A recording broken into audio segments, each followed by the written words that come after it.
Let's start feeding some little guys first. This one's Brachypelma amelia, Mexican redleg.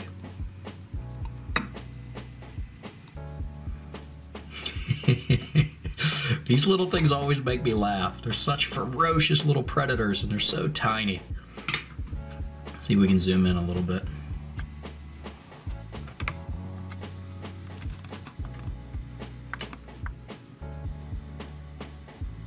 She's a killer.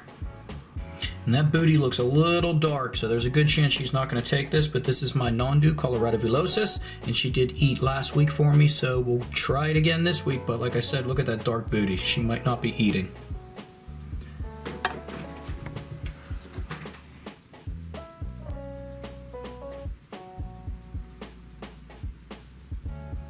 She seems interested. The cricket's just trying to drink water, has no idea there's a massive predator right behind it. Oof! It got away. She missed it. It's down there in the corner. Let's let her eat in peace. So here is my Chromatopelma cyanopubescens, the green bottle blue. And she's pretty amazing looking. Still her juvenile colors. She has that tiger rump. And I fed her a superworm last week and she really plumped up on one superworm and her abdomen's looking a little bit big. But I might throw a really tiny cricket in there and see if she'll take it.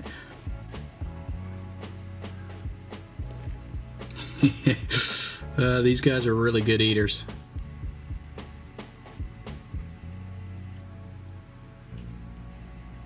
And she's gonna take it away. So we can't watch her, no problem. We caught the fun part.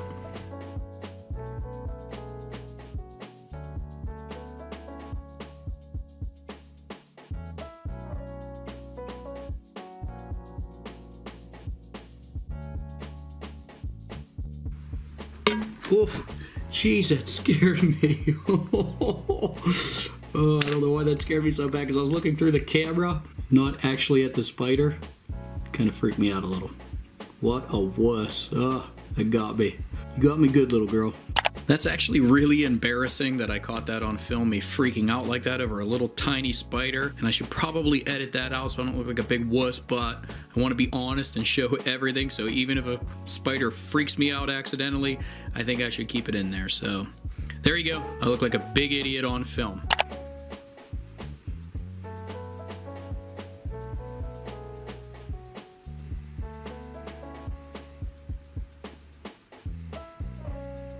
And she got it.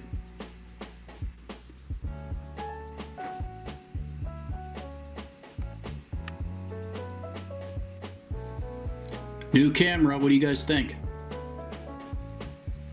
A little bit easier to keep stable and a little bit easier to get close.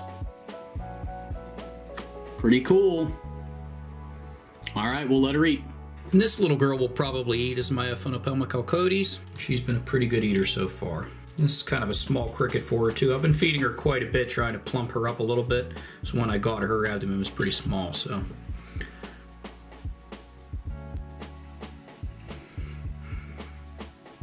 I'm pretty sure I just dropped that right on her poor head, but you can see she's a pretty good eater. Maybe we get a little bit of a happy dance here. And I just want you to know that she was attacking the side of the container and slapping at it when I brought her over here. So not all Aphonopelma calcodes are holdable. This little girl would probably try to take a swing at you if you stuck your hand in there. But she's a pretty cool spider. I like her.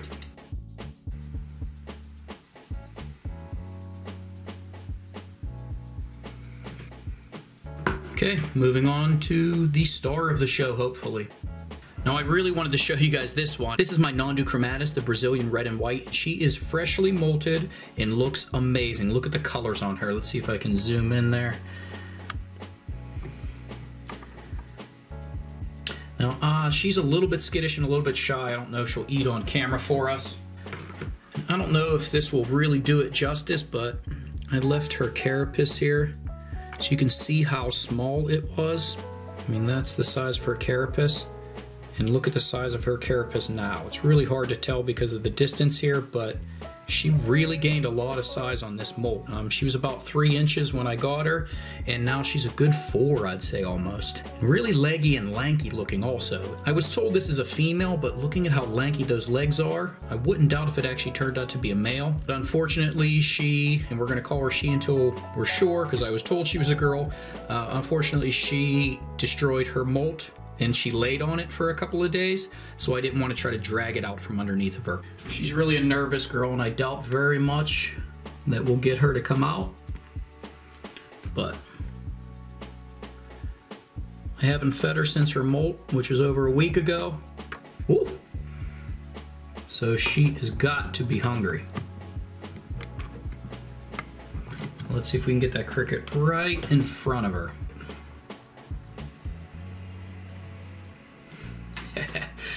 I don't know why I giggle every time. That's pretty morbid actually, but freshly molted, looking awesome, and eating again.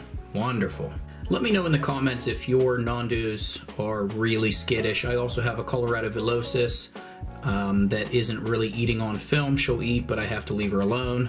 I think these lights are pretty tough for a lot of species, but specifically my Nandus both have been pretty difficult to catch on film. And let me know if yours are like that also. Okay, moving on. And this big girl will probably eat. This is my Aphonopelma simani, the Costa Rican zebra. She's a pretty good eater also. See if we can get her to turn around here. Hey, hey, I would like to give you some food now. Come here. Come here. Ooh, okay. Let's put it right here then, yeah? Okay, good idea. That's what we'll do then.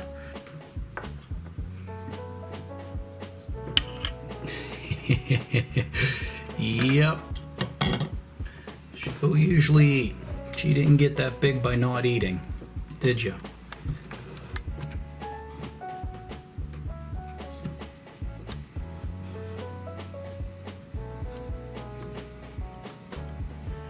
And I don't think the audio on this camera is that great, but every once in a while when she moves those fangs, you can get a distinct little crunch. Pretty gross, pretty cool though. Mother Nature, she's pretty ugly sometimes. Okay, moving on. Let's try something a little bit different. This is my Hatogenes troglodytes, the African flat rock scorpion, and she did eat a superworm for me right off the tongs. And of course I didn't catch it on film.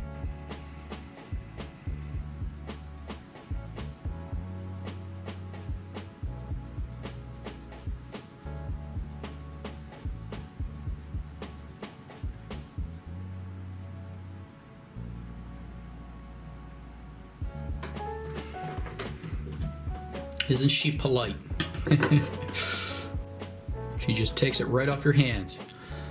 This species has really big claws, as you can see, and a really, really tiny tail. They don't use their tail really at all. I haven't seen her use it once.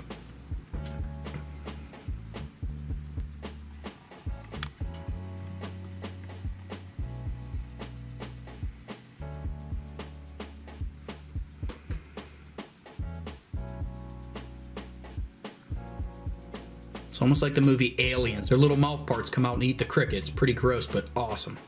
And let's do one more cool thing.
And her first enclosure was just cocoa fiber and cork bark until I was able to go find these rocks, and she seemed really unhappy. She wouldn't eat, and she pretty much hid and burrowed herself under the cork, or under the cocoa fiber and under the cork bark. And then I made this enclosure for her, and now she's a display species. She sits out on top of this rock and pretty much doesn't move, and she's there pretty much 24 hours a day, and now she's eating. She seems really content. So making sure that you understand the natural environment of a species that you have and making sure that you provide that as close as possible, give them something that they're going to be comfortable in, I think is hugely important, because it really changed the personality of this scorpion. All right, I'm going to get the lights off this poor girl and let her finish her meal, but pretty gross, right? Amazing, though. And if you guys like this, please consider supporting my channel. Hit the bell icon, subscribe, thumbs up, comment, maybe share it. It really helps out a lot, and I'll see you in the next one.